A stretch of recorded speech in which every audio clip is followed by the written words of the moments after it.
حضور صلی اللہ علیہ وسلم کی بہن شیما کا واقعہ، جب تلواریں جھک گئیں اور راستہ چھوڑ دیا گیا۔ بسم اللہ الرحمن الرحیم۔ السلام علیکم۔ معزز خواتین و حضرات، دنیا میں اکثر یہی کہا جاتا ہے کہ پیارے اور آخری نبی حضرت محمد مصطفیٰ صلی اللہ علیہ وآلہ وسلم کے کوئی بھائی یا بہن نہیں تھے، لیکن سیرت کی تمام کتابوں میں نبی کریم صلی اللہ علیہ وآلہ وسلم کی ایک رضائی بہن حضرت شیما رضی اللہ تعالی عنہ کا نام سر فہرست آتا ہے۔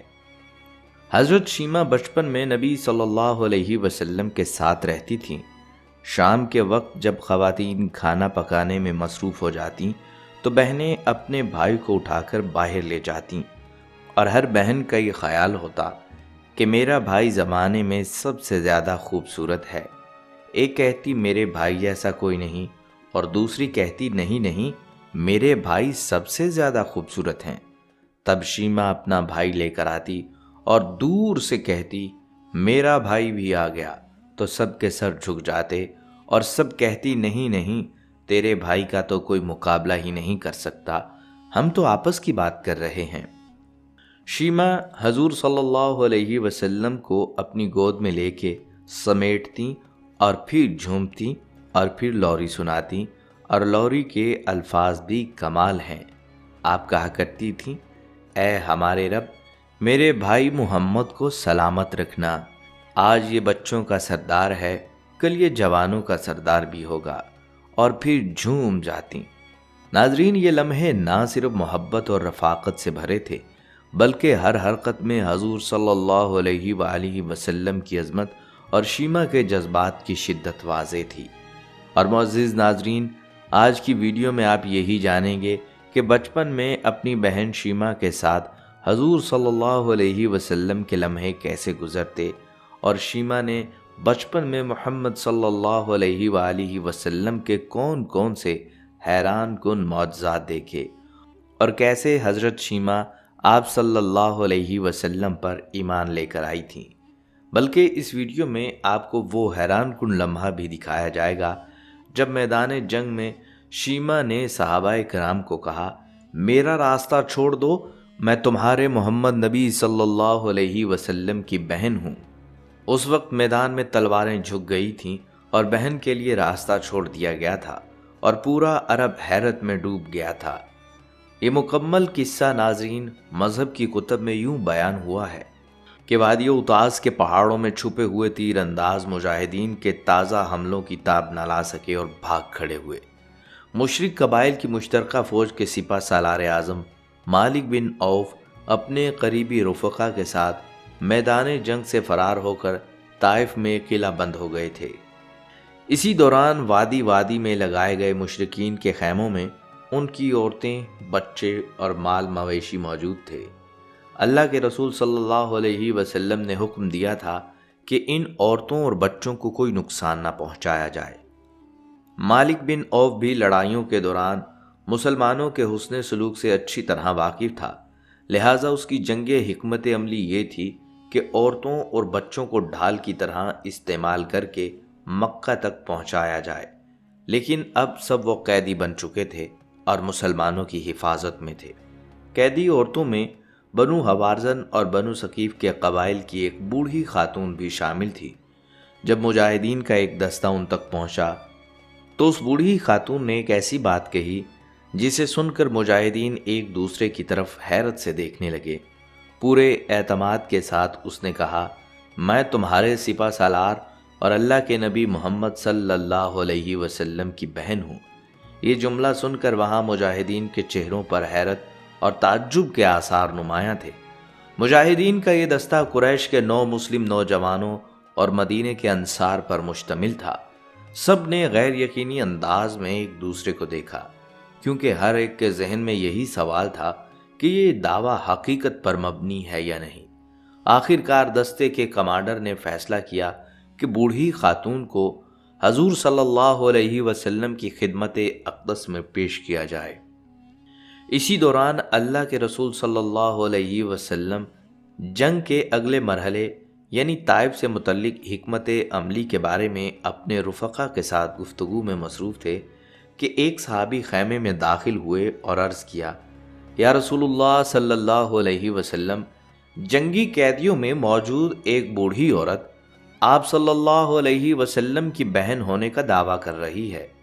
چونکہ حضور صلی اللہ علیہ وسلم کا کوئی حقیقی بھائی یا بہن نہیں تھا، اس لیے سب حیران رہ گئے کہ یہ کون سی عورت ہے جو ایسا دعویٰ کر رہی ہے۔ آپ صلی اللہ علیہ وسلم نے فرمایا، اس خاتون کو اندر لایا جائے۔ خاتون خیمے میں داخل ہوئیں تو حضور صلی اللہ علیہ وسلم کی جانب محبت بھرے انداز سے دیکھتے ہوئے پرجوش لہجے میں بولیں، اے اللہ کے رسول، میں تمہاری بہن شیمہ بنت حارث ہوں۔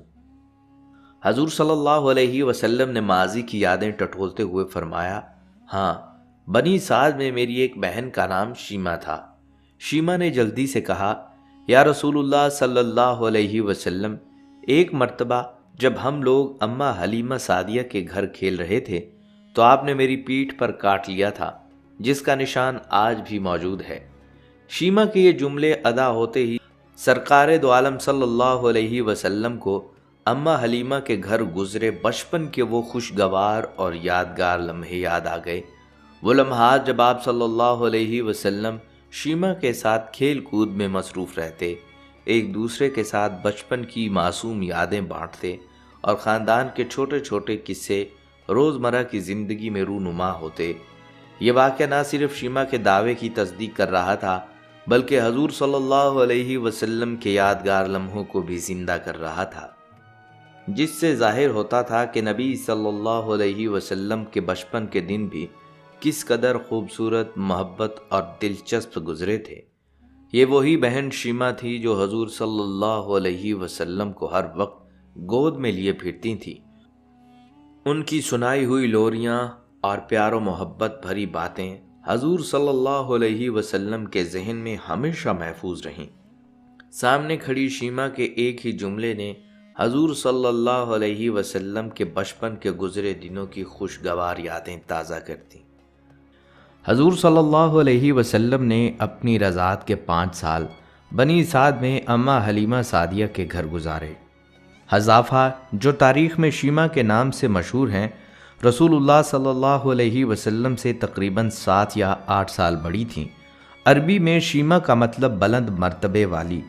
شیمہ کے والد کا نام حارث بن عبد العزہ اور والدہ کا نام حلیمہ بنت ابی ذؤیب السعدیہ تھا۔ اماں حلیمہ رضی اللہ تعالی عنہا کے صاحبزادے عبداللہ حضور صلی اللہ علیہ وسلم سے چند ماہ بڑے تھے۔ بعد میں عبداللہ اور شیمہ نے حضور صلی اللہ علیہ وسلم کے قیام مکہ کے دوران خدمت اقدس میں حاضر ہو کر اسلام قبول کر لیا تھا۔ یہاں ناظرین یہ واضح کر دوں کہ آپ صلی اللہ علیہ وسلم کے اپنے تو کوئی بہن بھائی نہیں تھے، اماں حلیمہ کے بچے ہی ان کے رضاعی بھائی اور بہن تھے۔ حضور صلی اللہ علیہ وسلم نے بچپن کے نہایت قیمتی اور انمول سال انہی بچوں کے ساتھ گزارے، جہاں حضرت شیمہ نے اپنی محبتوں کے تمام پھول اپنے رضاعی بھائی پر نچھاور کر دیے۔ علامہ حافظ ابن حجر رحمۃ اللہ علیہ اپنی تصنیف الثابتہ میں تحریر کرتے ہیں کہ شیمہ حضور صلی اللہ علیہ وسلم کو گود میں لے لیتی اور لوریاں دے کر سلاتی۔ اس لوری کا ترجمہ کچھ یوں ہے، اے ہمارے رب، ہمارے لیے حضرت محمد صلی اللہ علیہ وسلم کو باقی رکھنا تاکہ میں انہیں بھرپور جوان ہوتا دیکھ سکوں، پھر میں انہیں سردار کے روپ میں دیکھوں، اور اے اللہ ان کے دشمنوں اور حاسدوں کو ذلیل و رسوا کرنا جبکہ انہیں دائمی عزت عطا فرما۔ یہ لوریاں نہ صرف محبت اور شفقت کا مظہر تھیں بلکہ حضور صلی اللہ علیہ وسلم کے بچپن کے ماحول میں روحانی تحفظ اور دعا کی طاقت بھی فراہم کرتی تھیں، جس سے ظاہر ہوتا ہے کہ شیمہ نے اپنے بھائی پر کس قدر محبت اور توجہ دی۔ ناظرین، حضرت شیمہ ایک دن شدید گرمیوں کی ایک دوپہر حضور صلی اللہ علیہ وسلم کو گود میں لے کر باہر گئیں۔ اماں حلیمہ رضی اللہ تعالیٰ عنہا کو فکر لاحق ہوئی اور وہ حضور صلی اللہ علیہ وسلم کو تلاش کرنے باہر آئیں۔ کیا دیکھتی ہیں کہ شیمہ رضی اللہ تعالیٰ عنہا آپ صلی اللہ علیہ وسلم کو گود میں لیے یہ اشعار پڑھ رہی ہیں، یہ میرے وہ بھائی ہیں جو میری ماں سے پیدا نہیں ہوئے، اور یہ میرے والد اور چچا کی نسل سے بھی نہیں ہیں، لیکن میں ان پر اپنے معزز ماموں اور چچا فدا کرتی ہوں۔ اے اللہ ان کی بہتر پرورش فرما۔ اماں حلیمہ نے فرمایا، اے شیمہ، انہیں اتنی شدید گرمی میں کہاں لے کر آ گئی ہو؟ شیمہ نے جواب دیا، اماں جان، انہیں گرمی نہیں لگ رہی، کیونکہ دھوپ سے حفاظت کے لیے ان پر ایک بادل سایہ فگن رہتا ہے۔ جب یہ چلتے ہیں تو وہ بادل بھی چل پڑتا ہے، اور جب یہ رک جاتے ہیں تو بادل بھی رک جاتا ہے۔ یہ واقعہ نہ صرف حضرت شیمہ کی محبت اور وفاداری کو ظاہر کرتا ہے، بلکہ حضور صلی اللہ علیہ وسلم کی الہی حفاظت کا بھی منبع ہے، جس سے معلوم ہوتا ہے کہ اللہ تعالیٰ نے نبی صلی اللہ علیہ وسلم کو بچپن ہی سے ہر قسم کے خطرات اور تکالیف سے محفوظ رکھا۔ بلکہ حضرت شیمہ بیان کرتی ہیں کہ حضور صلی اللہ علیہ وسلم کی عمر تقریباً 4 سال تھی۔ ایک دوپہر ہم بچے گھر سے ذرا دور وادی میں کھیل رہے تھے کہ اچانک 2 نورانی صورت اور لمبی داڑھیوں والے لوگ آئے، جو سفید لباس زیب تن کیے ہوئے تھے۔ شیمہ بیان کرتی ہیں کہ یہ لوگ نہایت پراسرار اور مقدس تھے، اور ان کی آمد نے وادی کے ماحول کو ایک خوف اور حیرت سے بھر دیا۔ یہ لوگ فوراً محمد صلی اللہ علیہ وسلم کے پاس آئے اور انہیں زمین پر لٹا دیا۔ شیمہ کہتی ہیں کہ اس عمل کے دوران وہ لوگ حضور صلی اللہ علیہ وسلم کے سینے پر چھری پھیرنے لگے۔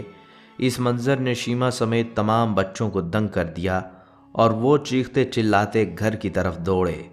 اماں حلیمہ اور ابو سعدہ فوراً واقعے کی جگہ کو پہنچے اور دیکھا کہ حضور صلی اللہ علیہ وسلم بیٹھے ہوئے ہیں، لیکن چہرہ مبارک کا رنگ اڑا ہوا ہے۔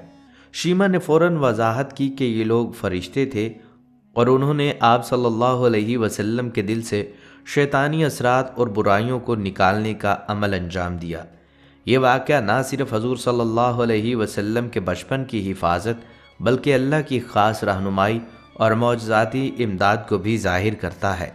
فرشتوں کے ذریعے سینہ چاک کرنے اور دل کی صفائی کرنے کا مقصد صرف جسمانی نہیں تھا، بلکہ روحانی اور قلبی پاکیزگی بھی تھی، تاکہ نبی صلی اللہ علیہ وسلم نبوت کے لیے مکمل طور پر تیار ہوں۔ بلکہ حضرت انس رضی اللہ تعالیٰ عنہ سے بھی روایت ہے کہ جبرائیل علیہ السلام نے حضور صلی اللہ علیہ وسلم کو زمین پر لٹا دیا اور سینے پر چھری پھیر دی۔ آپ صلی اللہ علیہ وسلم کے دل سے ایک سیاہ حصہ نکالا گیا، جسے بتایا گیا کہ وہ شیطان کا حصہ ہے۔ پھر فرشتے نے زمزم کے پانی سے دھویا اور واپس سینے میں رکھ دیا، یہاں تک کہ سینے پر ٹانکے لگائے گئے۔ اس منظر کو دیکھ کر بچے اور حضرت شیمہ خوفزدہ ہو گئے اور دوڑ کر اماں حلیمہ کے پاس گئے اور بتایا کہ بھائی کو نقصان پہنچایا گیا ہے۔ اماں حلیمہ نے فوراً جا کر دیکھا کہ حضور صلی اللہ علیہ وسلم بیٹھے ہیں، مگر چہرہ مبارک کا رنگ اڑا ہوا ہے۔ حضرت انس رضی اللہ تعالیٰ عنہ فرماتے ہیں کہ انہوں نے بعد میں حضور صلی اللہ علیہ وسلم کے سینے پر ٹانکے کا نشان دیکھا۔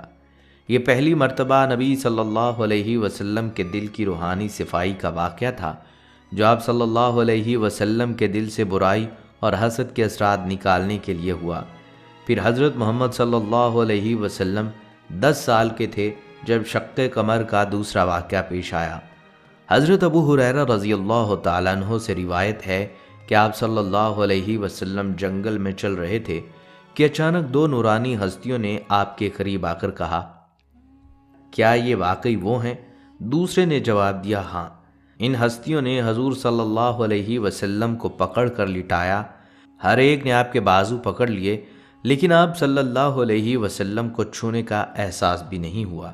پھر ایک نے آپ کا سینہ چاک کیا اور دل کو نکالا، شیطانی اثرات اور حسد و کینہ کو دل سے خارج کیا۔ اس کے بعد ایک ہستی نے دل میں شفقت اور رحمت داخل کی اور ایک باریک کوٹی ہوئی چیز ڈال کر آپ صلی اللہ علیہ وسلم کے انگشت کو پکڑ کر بلند کیا تاکہ آپ صحیح اور محفوظ رہیں۔ اس واقعے کے بعد آپ صلی اللہ علیہ وسلم واپس آئے اور اپنے اطراف کے چھوٹے اور بڑے لوگوں پر رحم کرنے والے اور نرمی دکھانے والے بن گئے۔ ناظرین، شق صدر کی تیسری مرتبہ پیش آنے والی حالت حضرت محمد صلی اللہ علیہ وسلم کی نبوت کے قریب تقریباً 40 سال کی عمر میں ہوئی۔ حضرت عائشہ رضی اللہ تعالیٰ عنہ کی روایت کے مطابق ایک رات آپ صلی اللہ علیہ وسلم باہر گئے تو السلام علیکم کی آواز سنائی دی۔ ابتدا میں آپ صلی اللہ علیہ وسلم نے سوچا کہ شاید کوئی جن ہے، لہٰذا واپس آ کر حضرت خدیجہ رضی اللہ تعالیٰ عنہ کو بتایا۔ حضرت خدیجہ رضی اللہ تعالیٰ عنہ نے آپ صلی اللہ علیہ وسلم کو تسلی دی کہ یہ سلام اچھا ہے۔ پھر آپ صلی اللہ علیہ وسلم نے دوبارہ حضرت جبرائیل علیہ السلام کو دیکھا جو سورج کی مشرق و مغرب کو گھیرے ہوئے تھے۔ گھبراہٹ کے سبب آپ صلی اللہ علیہ وسلم گھر کی طرف لوٹے، لیکن حضرت جبرائیل اور میکائیل علیہ السلام بھی حاضر ہوئے۔ جبرائیل علیہ السلام نے آپ صلی اللہ علیہ وسلم کو پکڑ کر زمین پر لٹا دیا اور دل کی صفائی کا عمل پچھلے مشابہ طریقے سے کیا۔ یہ واقعہ نبوت کے آغاز سے پہلے آپ صلی اللہ علیہ وسلم کی روحانی تیاری کے لیے ہوا، تاکہ آپ ہر قسم کی برائی اور وسوسے سے محفوظ رہیں۔ شق صدر کا چوتھا اور آخری واقعہ مکہ مکرمہ میں پیش آیا۔ حضرت انس رضی اللہ تعالیٰ عنہ سے روایت ہے، حضور صلی اللہ علیہ وسلم اپنے گھر میں تھے کہ آپ صلی اللہ علیہ وسلم کو زمزم کے پاس لے جایا گیا۔ آپ صلی اللہ علیہ وسلم کا سینہ کھولا گیا، حکمت و ایمان سے بھرا ہوا سونے کا طشت لایا گیا، دل کو اس میں ڈال کر واپس سینے میں رکھا گیا۔ حضرت انس رضی اللہ تعالیٰ عنہ فرماتے ہیں کہ آپ صلی اللہ علیہ وسلم نے اپنا سینہ مبارک دکھایا۔ اس کے بعد فرشتہ آپ صلی اللہ علیہ وسلم کو آسمان کی طرف لے گیا تاکہ معراج کا سفر شروع ہو۔ اس وقت بھی آپ صلی اللہ علیہ وسلم کی قلبی صفائی مکمل ہو چکی تھی اور آپ ہر طرح کے روحانی اور جسمانی نقصانات سے محفوظ تھے۔ بہرحال ناظرین، حضرت شیمہ رضی اللہ تعالیٰ عنہ اور دیگر رضائی بھائی بہنوں کے ساتھ نبی صلی اللہ علیہ وسلم کا بچپن ان واقعات سے بھرپور سبق آموز اور محبت بھرا تھا، لیکن حضرت شیمہ رضی اللہ تعالیٰ عنہ جو نبی صلی اللہ علیہ وسلم کی رضائی بہن تھیں، اپنے بچپن کی ایک اور ہولناک اور حیران کن یاد کو بیان کرتے ہوئے کہتی ہیں، ایک دن ہمارے گاؤں میں 2 یہودی راہب آئے۔ اس زمانے میں عرب کے بدوی علاقوں میں یوں اجنبی لوگوں کا آنا جانا غیر معمولی بات تھی، خاص طور پر ایسے لوگ جن کا لباس بھی مختلف، شکل و صورت بھی مختلف اور گفتگو بھی علمی اور پراسرار محسوس ہوتی ہو۔ دونوں راہب گاؤں والے بچوں کو غور سے دیکھتے، سوال پوچھتے اور کچھ تلاش کرنے کی کوشش محسوس کرتے۔ گاؤں کے لوگ ان کی حرکات پر چونکتے بھی تھے اور محتاط بھی، مگر وہ مسافر تھے اس لیے ان پر زیادہ اعتراض نہ کیا۔ حضرت شیمہ فرماتی ہیں، وہ دونوں ہمارے بھائی محمد صلی اللہ علیہ وسلم کے بارے میں پوچھتے پوچھتے آخر کار ہمارے گھر تک پہنچ گئے۔ اماں حلیمہ سعدیہ اور ابا حارث دائیں بائیں مصروف تھے کہ 2 اجنبی دروازے پر کھڑے ہو گئے۔ دونوں کی آنکھوں میں عجیب سا تجسس تھا، جیسے وہ کسی خاص نشانی کی تلاش میں ہوں۔ وہ گھر میں داخل ہوئے اور ارد گرد نظر دوڑانے لگے۔ جب ان کی نگاہیں اچانک محمد صلی اللہ علیہ وسلم پر پڑیں، جو اس وقت بہت چھوٹے تھے، 4 یا 5 سال کے، تو دونوں راہب چونک گئے۔ ان کی نگاہیں ٹک گئیں، چہرے کا رنگ بدلا اور وہ ایک لمحے کے لیے جیسے سکتے میں آ گئے۔ ان میں سے ایک نے تھوڑا جھک کر حضور صلی اللہ علیہ وسلم کے چہرے اور پشت مبارک پر نظر ڈالی، جیسے وہ کچھ خاص نشان تلاش کر رہا ہو۔ دوسرے نے حیرت زدہ لہجے میں کہا، کیا یہ بچہ یتیم ہے؟ یہ ایک عجیب سوال تھا۔ ایسے 2 انجان لوگ کسی بدوی گاؤں میں آ کر اتنی خاص طور پر ایک بچے کے بارے میں کیوں پوچھ رہے تھے؟ اماں حلیمہ کے دل میں فوراً خطرے کی گھنٹی بجی، ان کا دل دھڑکنے لگا۔ انہوں نے فوری طور پر ان کی نگاہوں میں چھپی بدنیتی کو بھانپ لیا۔ انہوں نے اپنے لہجے کو مضبوط کرتے ہوئے جواب دیا، نہیں، یہ بچہ یتیم نہیں، میں اس کی ماں ہوں اور یہ اس کے والد ہیں۔ یہ کہتے ہوئے اماں نے اپنے شوہر حارث کی طرف اشارہ بھی کیا تاکہ ان اجنبیوں کے دل میں یقین بیٹھ جائے کہ یہ بچہ اپنے والدین کے ساتھ ہے۔ یہ سن کر دونوں یہودی راہب ایک دوسرے کی طرف دیکھ کر سرگوشی میں کچھ بولے۔ پھر ان میں سے ایک بڑے نے چہرے پر سختی لاتے ہوئے کہا، اگر یہ بچہ یتیم ہوتا تو ہم اسے قتل کر ڈالتے۔ یہ الفاظ ایسے تھے جیسے کسی نے اماں حلیمہ کے دل میں خنجر گھونپ دیا ہو۔ وہ لرز گئیں، جسم پسینے میں بھیگ گیا، ان کے ہاتھ کانپنے لگے۔ وہ سمجھ گئیں کہ یہ دونوں راہب دراصل اس بچے کی تلاش میں تھے جس کے بارے میں اہل کتاب کی پرانی پیشگوئیاں موجود تھیں۔ وہ نبی آخر الزماں صلی اللہ علیہ وسلم کی نشانیوں کو تلاش کر رہے تھے، اور اگر انہیں پتہ چل جاتا کہ بچہ یتیم ہے تو وہ اسے نقصان پہنچانے سے بھی دریغ نہ کرتے۔ حضرت شیمہ کہتی ہیں اماں کے چہرے کا رنگ اڑ گیا، ان کا دل جیسے سینے میں ڈوب گیا۔ وہ اس دن واقعی ڈر گئی تھی۔ گھر میں عجیب خوف کی فضا پیدا ہو گئی۔ اماں اور ابا دونوں کو محسوس ہوا کہ اس بچے کی حفاظت اب اس علاقے میں ممکن نہیں رہی۔ ہر کوئی اب حضور صلی اللہ علیہ وسلم کو خطرے کی نظر سے دیکھ سکتا تھا۔ کہیں کوئی اور انعام یا پیشگوئی جاننے والا آ گیا تو کیا ہوگا؟ اسی خوف نے اماں حلیمہ کو ایک بڑا فیصلہ لینے پر مجبور کر دیا۔ اس واقعے کے بعد اماں نے ہمیں جمع کیا اور کہا ہمیں اس بچے کو اب اس کی اصل ماں کے پاس واپس پہنچا دینا چاہیے۔ چنانچہ کچھ ہی دنوں بعد اماں حلیمہ آپ صلی اللہ علیہ وسلم کو لے کر مکہ گئیں اور وہاں آپ صلی اللہ علیہ وسلم کی والدہ محترمہ حضرت آمنہ رضی اللہ تعالیٰ عنہ کے سپرد کر دیا۔ ان کے دل میں شدید خوف بھی تھا اور ساتھ ہی غم بھی کہ وہ جس بچے کو اپنی جان سے زیادہ عزیز سمجھنے لگی تھیں اب ان کی گود سے جدا ہو رہا تھا، لیکن وہ چاہتی تھیں کہ اللہ اس خاص اور نورانی بچے کی جان ہر قیمت پر محفوظ رکھے۔ ناظرین، وقت تیزی سے گزرتا رہا، دن مہینوں میں بدل گئے اور مہینے سالوں میں۔ حضرت شیمہ کی شادی بنو ثقیف میں ہو گئی۔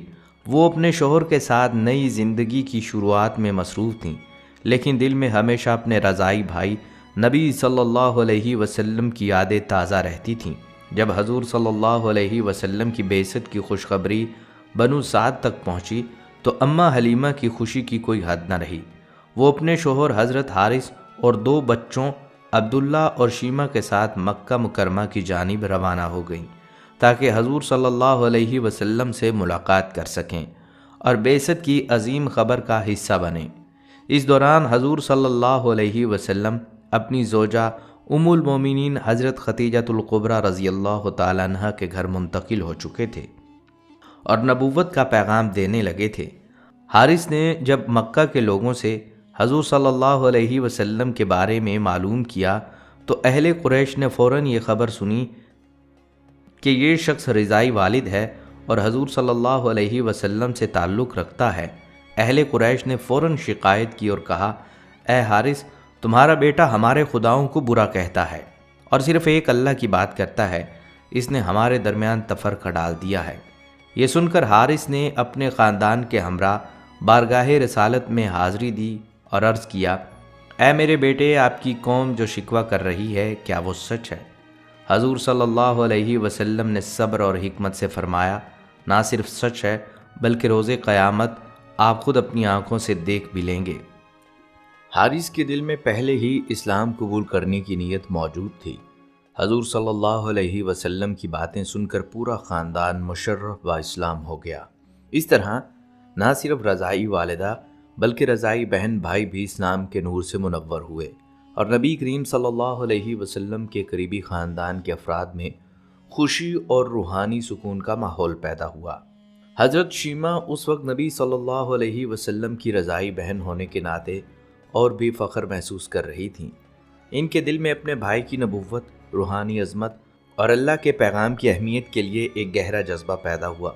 وہ جان چکی تھیں کہ حضور صلی اللہ علیہ وسلم صرف ان کے بھائی نہیں بلکہ پورے عالم انسانیت کے لیے راستے کی روشنی ہیں۔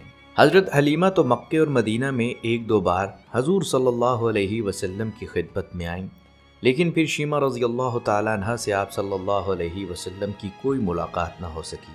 اب اتنے عرصے بعد بہن کو قیدی کی حیثیت سے اپنے سامنے دیکھا تو فرط محبت سے آنکھوں سے آنسو جاری ہو گئے۔ اپنی چادر زمین پر بچھائی اور انہیں اپنے پاس بٹھا لیا۔ صحابہ کرام کے لیے بہن بھائی کی محبت کا یہ منظر نہایت حیران کن تھا۔ دونوں دیر تک بچپن کی یادیں تازہ کرتے رہے۔ پھر آپ صلی اللہ علیہ وسلم نے بہت سا مال، چند اونٹ اور دیگر مویشی عنایت فرمائے، کیونکہ بھائیوں کے دروازے پر جب بہنیں آتی ہیں تو بھائی خالی ہاتھ تو بہنوں کو نہیں موڑا کرتے۔ حضور صلی اللہ علیہ وسلم نے بہت کچھ عطا کیا اور رخصت کرنے خیمے سے باہر تشریف لائے تو صحابہ رضی اللہ تعالیٰ عنہم کی جماعت منتظر تھی۔ فرمایا اے صحابہ، آپ جانتے ہیں کہ جب بھی میں قیدی چھوڑا کرتا ہوں تو میری یہ عادت ہے کہ میں آپ سے مشاورت کرتا ہوں، لیکن آج ایسا موقع آیا ہے کہ میں نے آپ سے مشاورت نہیں کی اور قیدی بھی چھوڑ دیے، آپ جو چاہیں کریں۔ صحابہ اکرام نے عرض کیا کہ حضور صلی اللہ علیہ وسلم نے مشاورت نہیں کی، اس کی کیا وجہ ہے، ارشاد تو فرمائیں۔ فرمایا میرے دروازے پر میری بہن آئی تھی۔ یہ تھی آپ صلی اللہ علیہ وسلم کی محبت کا کمال، بلکہ بنی سعد کے لوگ کہتے ہیں کہ حضور صلی اللہ علیہ وسلم نے حضرت شیمہ رضی اللہ تعالیٰ عنہ کو ایک مکحول نامی غلام اور ایک لونڈی بھی دی تھی۔ حضرت شیمہ نے ان دونوں کی آپس میں شادی کروا دی تھی، جن کی نسل آج بھی باقی ہے۔ حضور صلی اللہ علیہ وسلم کی حیات طیبہ کا امتیازی اور نمایاں وصف یہ ہے کہ آپ صلی اللہ علیہ وسلم صلہ رحمی کرتے، رشتہ داروں کے ساتھ حسن سلوک کرتے اور ان کے ساتھ محبت و خیر خواہی سے پیش آتے۔ یہ خوبی آپ صلی اللہ علیہ وسلم کے مزاج میں رچ بس گئی تھی اور آپ کی زندگی کا ایک جز بن گیا۔ یہی وجہ ہے کہ آپ صلی اللہ علیہ وسلم پر جب پہلی وحی نازل ہوئی اور آپ قدرے گھبرا کر تشریف لائے، اپنی رفیقہ حیات حضرت خدیجہ رضی اللہ تعالی عنہ کے سامنے پوری صورتحال رکھی تو وہ آپ صلی اللہ علیہ وسلم کو ان الفاظ میں تسلی دیتی ہیں اور ہمت بندھاتی ہیں کہ اللہ کی قسم، اللہ آپ کو رسوا نہیں کرے گا، آپ تو اخلاق فاضلہ کے مالک ہیں، آپ تو صلہ رحمی کرنے والے ہیں، بے قصوں کا بوجھ اپنے سر پر رکھ لیتے ہیں، مفلسوں کے لیے آپ کماتے ہیں، مہمان نوازی میں آپ بے مثال ہیں اور مشکل وقت میں آپ امر حق کا ساتھ دیتے ہیں۔ یہی وجہ ہے کہ نبی صلی اللہ علیہ وسلم نے اپنی بعثت کے آغاز سے ہی ایمانیات کے ساتھ ساتھ صلہ رحمی کی دعوت کا بھی اہتمام فرمایا، بلکہ رسول اللہ صلی اللہ علیہ وسلم کی حیات طیبہ ہمیں سکھاتی ہے کہ رشتوں میں محبت اور حسن سلوک صرف والدین یا شوہر یا بیوی تک محدود نہیں، بہن بھائی کے تعلق بھی یہی سبق دیتے ہیں کہ بھائی کو اپنی بہن کا حق اور اس کی عزت اور اس کے حصے کا تحفظ کرنا چاہیے۔ اکثر دنیا میں دیکھا گیا ہے کہ لوگ اپنی بہنوں کا حق کھاتے ہیں، ان کے حصے پر ڈاکہ ڈالتے ہیں یا ان کے لیے انصاف نہیں کرتے۔ یہ عمل نہ صرف اخلاقی طور پر غلط ہے بلکہ اللہ کے نزدیک بھی پسندیدہ نہیں۔ حضرت شیمہ رضی اللہ تعالیٰ عنہ کے واقعے سے ہمیں یہ سبق ملتا ہے کہ بہن بھائی کے تعلقات میں عزت و محبت کا پہلا حق بہن کا ہے۔ بہن کو خالی ہاتھ نہ بھیجنا، اس کا حق دینا اور اس کے حصے کی حفاظت کرنا ضروری ہے۔ رشتہ داروں کے ساتھ حسن سلوک اور عدل کا تعلق ایمان کا حصہ ہے، جیسا کہ نبی کریم صلی اللہ علیہ وسلم نے حضرت شیمہ کے لیے مال، اونٹ اور غلام اور لونڈی عطا فرمائے۔ یہ اس بات کی عملی مثال ہے کہ بھائی کو بہن کے لیے ہمیشہ خیر خواہی، حفاظت اور عزت کا مظاہرہ کرنا چاہیے۔ لہٰذا ہر بھائی کو چاہیے کہ وہ اپنی بہنوں کے حقوق پر نظر رکھے، انہیں عزت دے اور ان کے حصے پر ڈاکہ نہ ڈالے اور رشتے مضبوط رکھنے کی کوشش کرے۔ یہی عملی نصیحت ہے جو نبی صلی اللہ علیہ وسلم کی زندگی سے ملتی ہے۔ ہماری دعا ہے کہ اللہ تعالی ہمیں رشتوں کو جوڑنے اور مضبوط رکھنے کی توفیق عطا فرمائے۔ آمین یا رب العالمین۔